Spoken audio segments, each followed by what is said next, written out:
When we're talking to people and you ask them how much money they make, they can tell you within 2 to 3 cents, my paycheck is such and such with 23 cents. And on the other week, it's such and such with 24 cents, which is good. People need to be aware of what they make. But when we ask people how much money do they spend specifically in certain categories, the answer oftentimes comes back a lot. Welcome to Simplify and Enjoy, the podcast and community focused on helping families have less stress and more options through minimalism and financial independence. I'm your host, Elle Martinez. This podcast is sponsored by Coastal Credit Union. Coastal's mission is to help you live a better life by offering you a better way to bank. Find out how at bankbetter.org. Welcome back. Last week, I mentioned a report I had found where 73% of millennials are living paycheck to paycheck. When you're in that situation, it can be an added weight on your shoulders because if one thing goes wrong, and it will, it can make a mess of your finances. I want to make things easier and switch gears just a little bit.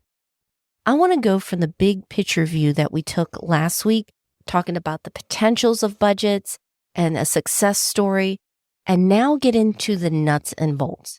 How do you start to build a budget with where you are now to get you to your family financial goals faster? This is why I'm happy to have Warren Murray on the show today. Warren works as a financial well-being manager over at Coastal Credit Union, where he and his team help members live better by managing their money more efficiently.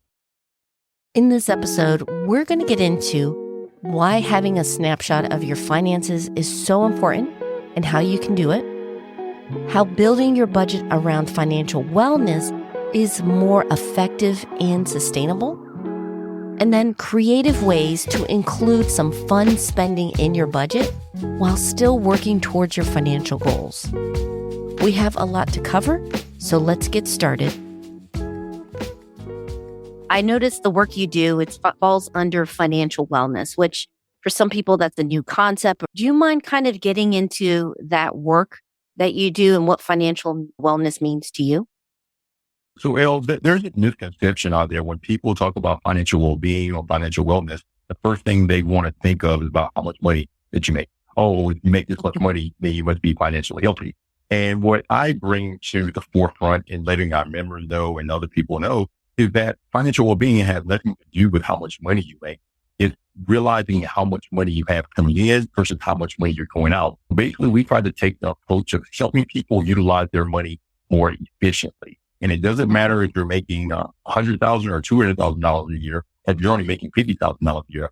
A lot of people can utilize their money more efficiently. And that's what we try to bring to the forefront, helping people, partnering with people. That's the word that I like to use with the people that I work with, is that we're kind of partner together to help them utilize their money more efficiently and also make them aware of what their financial habits are.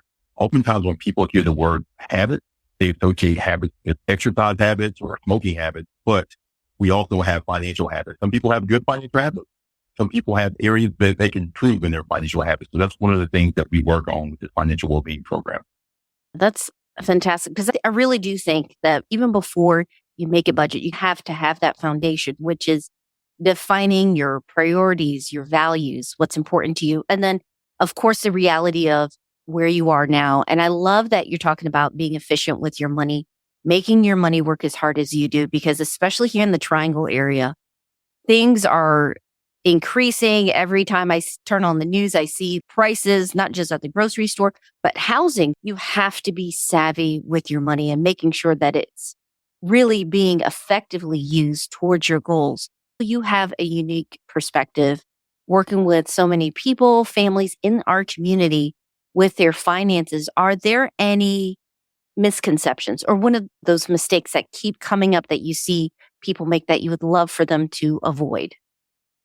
The first thing that comes to the forefront and in general is that oftentimes, though, when we're talking to people and you ask them how much money they make, they can tell you within 2 to 3 cents, my paycheck is such and such with 23 cents. And on the other week, it's such and such with 24 cents, which is good. People need to be aware of what they make. But when we ask people how much money do they spend specifically in certain categories, the answer oftentimes comes back a lot. Like, well, how much money do you spend eating out? A lot. How much money do you spend drinking your Starbucks a month? A lot. Although a lot can mean a lot of different things, but from a mathematical standpoint, I can't subtract how much money you make each month minus a lot. So what I try to focus on is making people aware of what they have coming in, but most importantly, what they have going out. Oftentimes, when we're doing our counseling sessions with our members, what people think they spend and what they actually spend are two separate numbers, especially when it comes to the category of eating out and also streaming services. Those are the two things that I see that people could practically improve on. Yeah, absolutely. And one of the good things I love about Raleigh is also one of the things you have to watch out for is there are some incredible food places out there. We always have some festivals going on. And you want to make room in your budget for fun and to enjoy it. But it is very easy. This has happened to us before. I kind of call them money leaks, where it's a little bit of spending here. You planned for this spending and then these little ones, $20 here, $20 here, it adds up really quick.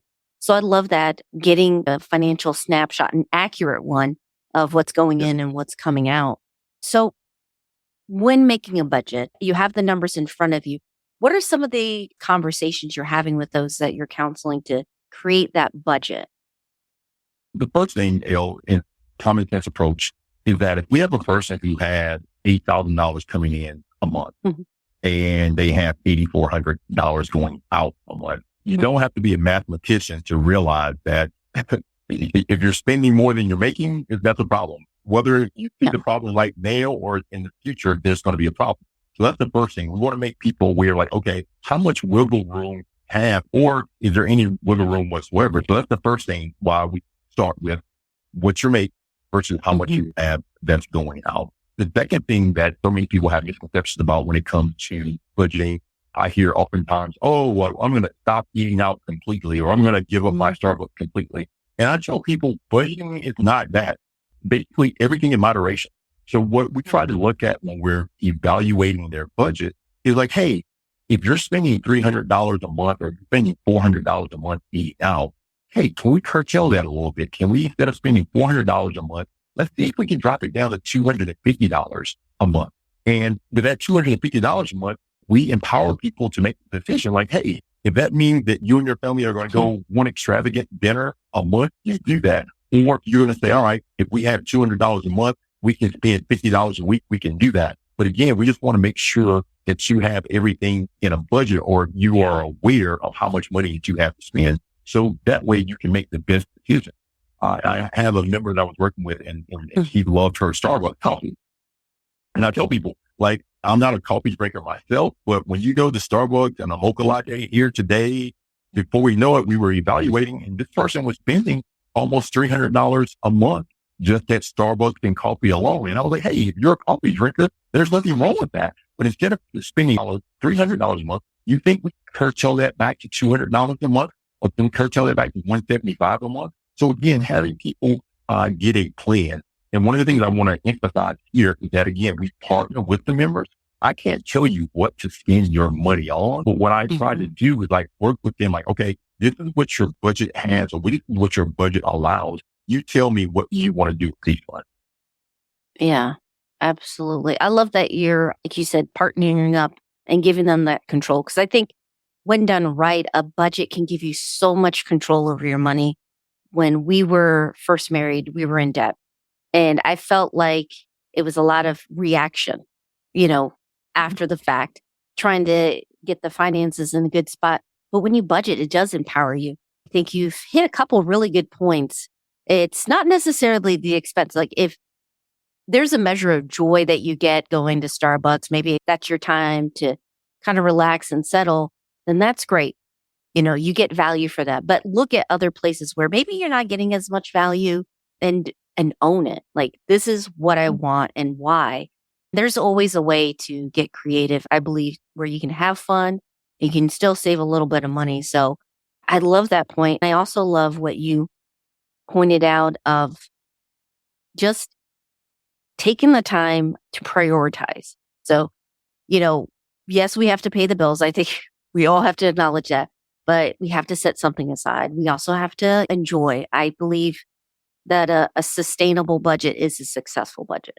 Same reason why diets fail. If it's too strict, if it's too unrealistic for your situation, you're not going to keep it. You have a lot of great points with that. What tips do you have about creating that flexible budget where they aren't like cutting it to the bone? They don't have to be perfect every month. How do you build that kind of wiggle room in the budget? Basically, when we're evaluating their budget, the first thing that I do is tell people that we have to be cognizant of what's happening right now.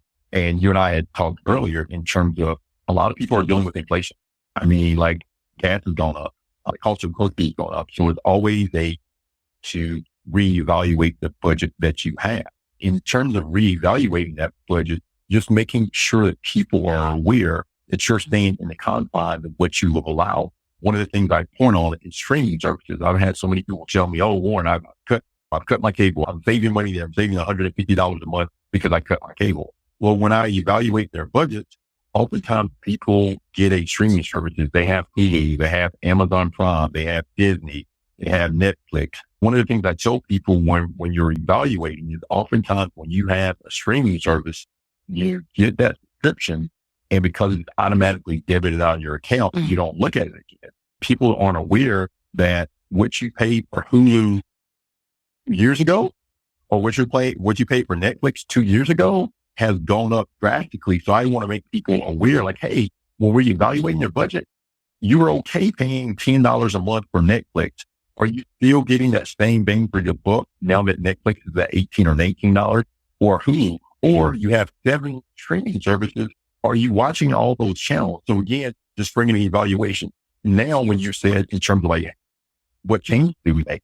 Sometimes the things that you have no control over cause you to make changes. Right now, you've had several people that if they're renting in an apartment, their apartment rent has gone up $200 to $300. They're still in the same apartment, but because their landlord has increased the rent due to inflation, now we need to take a look at your budget. Like, all right, before we had some wiggle room, now we have to allot for that $200 to $300 elsewhere. Or when it comes to grocery, you're like, all right, your grocery budget was $500. For no fault of your own, you're buying the same thing, and now your grocery bill is $600 or $650 a month. Now that we know that what we're working with, where can we take from to make sure that we can keep you afloat in regard to that? Absolutely. These are such great points and tips. And yeah, this is the reality. We're based here in Raleigh, North Carolina, but a lot of people are dealing with inflation. And then a lot of cities that have high growth, the trade-off is they're also seeing costs like housing increase drastically. So definitely don't wait to see that go up. See if you can get proactive with your budget and start prioritizing where you're getting that value. You mentioned streaming. I have a streaming service I'm not going to mention, and I like it, but they recently did a merger, and I just got the email while I was on vacation that starting next month, it's going to be better, but it's going to have a lot more services I don't need. And I was talking with my husband about that. I got to set up the cancel. So when we're done with this call, that's what I'm going to do. Thank you. I just wish we had more people. And again, I tell people, if you enjoy whatever you enjoy, like you said, that adds value to your life, that you should do. But as long as you're aware, and oftentimes the people that I'm working with, they're not aware. They're like, oh, well, I didn't know that I had $180 in streaming services. I cut my cable because I thought I was saving money. But now that $150 I was spending via cable, now I'm spending $180. So again, my task, what I want to make people is aware. Like once you are aware, you can make the best decision for you and your family. Absolutely. Yeah. And it's not necessarily what that expense is, but like you mentioned, like, are you getting the value? And when the price increases, then you got to reassess that. I think that's the reality nowadays with 2023 is when we're looking at the expenses, am I getting a value out of it? And then second, if the increase is there, if I want to keep it, where do I trade that off? A budget should be reviewed. I know personally, we like to do like a money date. I would say like a monthly rhythm. See what's coming up. Are we going on vacation? Like when we went on vacation the month before, we said, oh, okay, we're going to eat at home more because when we go down to Florida, that's when I want to eat out and enjoy all the mom and pop spots and so forth. It's finding that balance and putting your money where it matters most to you. Warren, you gave a lot of great tips. Is there any more that we forgot to mention or talk about? Again, one of the things that I think when it comes to budgeting, people are so focused on paying down debt, or they're so focused on just being able to pay their bills that they neglect one of the things that I think is most important, which is paying yourself first. One of the things that we really focus on is like, hey, regardless if you could only pay yourself $10 every paycheck, or if you can pay yourself $100 every paycheck, the importance of paying yourself, those are funds that you're putting to the side, because we all know that life deals with so many obstacles. Because when people focus on just paying their bills and paying down their debt, which are good things, but they neglect paying themselves, what happens is that 6 months down the road, or 12 months down the road, or 18 months down the road, life happens to us, and all of a sudden you have car repairs, or your AC unit goes out. Because you put all your focus on paying down that credit card bill and you haven't paid yourself, guess what? That cycle starts back again. All that work that you put for paying down that credit card bills, because you haven't paid yourself, you don't have any wiggle room. Now you have to put that expense back on the credit card. What we do when we look at budgeting is like, hey, we want to pay your bills, but we also want to allot funds to the side for life. Like, hey, like you mentioned, going on vacation. Everybody knows that they typically try to take a vacation every year or every other year. So let's put money aside to work on that. If that means we have to eat out less, $50 a month, to eat out less, to put those funds to the side for vacation, let's do that. So that's the one thing we try to focus on all of our members. And I tell people sometimes it's only $20, but the sense of pride that my members that I work with, when they realize like, wow, I never had any emergency funds. And now, although I may only have $250, that sense of relief, like, hey, I do know now if something unexpected that were to happen, as long as it's less than $250, I can cover it without having to put it on the credit card, or without knowing where I'm going to get those funds. That's one of the things or aspects that we take for people that I want them to be aware of. Like, hey, it's okay to pay down debt. It's okay to make sure that we have our bills paid, but we also want to make sure that we're also paying ourselves for when life deals us unsuspected circumstances.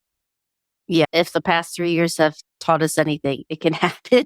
It can be much longer than we expect.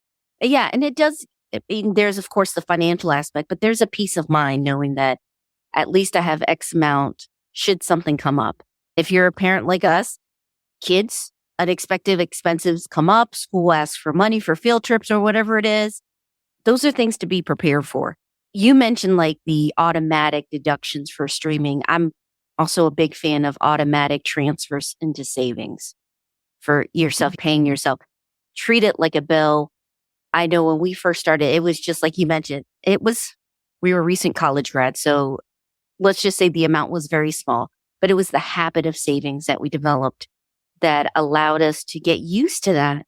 As the paychecks increase and switch jobs, we're able to put more towards saving. And it really is a help. If you're listening, start where you are now, and you can always build up. Don't wait for those perfect moments.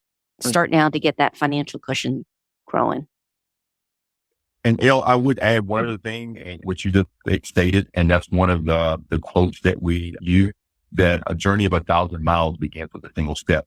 The reason that we use that quote so much to target what you were just talking about is oftentimes if people make budgeting mistakes, they carry the burdens of the past with them. When we're partnering with our members, I tell them I don't have a magic wand to erase mistakes or things that we wish we could have done differently a year ago or 5 years ago. But what we can focus on, if you're willing to work with me, if you're willing to partner with me, hey, can't change that, but starting today, and that's the thing that I want to emphasize, starting today, like, hey, everybody can budget. It's like, okay, starting today. Doesn't matter what we did last week.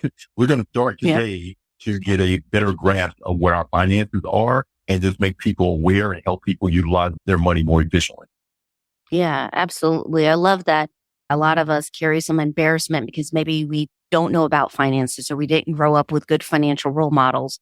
Maybe we're not starting off at the place we want to be at this time, but You can always make better choices for the future and start showing, especially as parents, show your kids, hey, I made some mistakes now, but I'm going to build my finances for the family. That's a lesson that they can take away and start building their own financial habits in a positive sense. That's why I'm so proud of the employee upgrading is that we don't care about how much money you make. Our whole purpose is to help our members think better, to live better. And it gives me so much joy when we can help a member improve their financial situation. That's what we're really focused on. We're really focusing on our members and helping our members utilize their money more efficiently, but most importantly, helping our members think better to live better. This segment is brought to you by Travel Freely. I know we have some travel hacking families in our community who love using the rewards for family vacations. And there are many who want to join them. However, it can be tough to sort through all the offers. This is where Travel Freely can help. It simplifies your search and makes it easy to find the best offers and deals that fit your family and how they spend, so you are maximizing your rewards. If you want to learn more on how to travel hack your next epic family trip, please go to simplifyingenjoy.com/travel-freely. Before we wrap up, I want to share a few key takeaways I picked up from my conversation with Warren and preparing this episode. The first is, if you haven't already, make sure you get a financial snapshot of your spending and income. As Warren mentioned, many of us have an idea or a ballpark of what we're having coming in, but it's a little bit fuzzy of what's going out. In most cases, you'll have a few money leaks or you're spending more in areas than you think you are. And that's completely normal. This is why it's important to track your actual spending. You can use an app. 3 that I highlight on the show a lot are Tiller, Personal Capital, or Mint. You can also go with Google spreadsheets by yourself or even pen and paper. The idea is that you have a clear picture of how your finances are working. It's a pretty straightforward and easy setup if you're using something like a money app to track your spending. Then from here, you can check on it on a weekly or even monthly basis and know exactly how your money is working for you, which makes it easier to better plan your spending going forward. The second takeaway is related to the first, in that most people, when they get that accurate picture of how they're spending their money, beat themselves up. I don't want you to give yourself a hard time over past money mistakes. Acknowledge that you've made a money mistake or you weren't as diligent as maybe you had hoped or thought you were, but going forward, you're going to change and improve. Making and keeping a better budget isn't automatic. It means you're going to build better habits with your finances and more. Give yourself credit that you are taking charge now, and then starting from today, you're going to be moving step by step in a better direction with your finances and more. The third one is having an accountability partner can be a powerful assistance for you to reach your family and financial goals. Now, the two of you as a couple could work together and keep each other in the loop. But if budgets are something new for both of you, or you're not naturally gravitating towards writing down and keeping a budget, this is where a professional like Warren over at Coastal, a financial wellness officer, or even speaking with a certified financial planner, can help you walk through your finances objectively and start crafting a financial plan that reflects your priorities and your values. Having that third party or another pair of eyes can really be helpful. And then, of course, if you prefer to do it yourself or maybe have a group of friends where you check in with each other regularly, that can also be a powerful motivator to stay on course. If you're looking to get started with your budget, make sure you're a part of our community. Besides sending in those resources, I also share tips and tools to make simplifying your money, home, and life much easier. You can sign up for free at simplifyindenjoy.com/join. We'd love for you to be a part of the community. Special thanks to Warren for being a part of this episode. If you want to learn more about building a budget, please check out Coastal Credit Union. As always, I'll include links to the resources we've mentioned today, plus more over at simplifyindenjoy.com. Next week on the podcast, we've mentioned this and last episode. A good budget should include room for things you enjoy. And for many families, travel is on that list. We're going to go over ways that you can get great deals on your next family vacation and also discuss how travel hacking works and whether it would be a good fit for you. If you don't want to miss out on that episode, make sure you're subscribed. We're on iTunes, Spotify, Audible, and more. Our theme was by Staircases with additional music from various artists over at Audio. Finally, and most importantly, thank you so much for your support. I appreciate you not only listening, but sending in your questions and ideas for the show, and also sharing your favorite episodes with your friends. I want to help more families build a life that they love. I hope you have a wonderful week. Take care.